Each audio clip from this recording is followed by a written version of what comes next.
1.5 KG OLA মাছটা বর্তমানে কিনা চলতেছে 1600 থেকে 1650, বিক্রি হচ্ছে 1700 থেকে 1750 টাকা বর্তমানে রেট। যেটা ফেসবুকে 600 700 বলতেছে, এগুলো মানুষকে হয়রানি করতেছে। 1 কেজি প্লাস মাছ, যেটা 1 কেজি থেকে উপর নিচে 1400 টাকা কিনা, নিম্ন 1450 থেকে 1500 টাকা বিক্রি।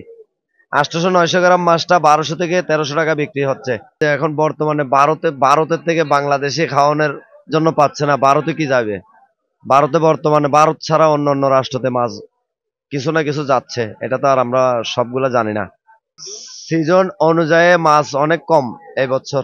অন্য বছর যেরকম মাছ একটু বেশি ছিল, এখন কিন্তু সিজন চলতেছে, সিজনে তো এরকম মাছ নাই, অনেক কম। মনে করেন গেছে বছর থেকে 50% কম আছে।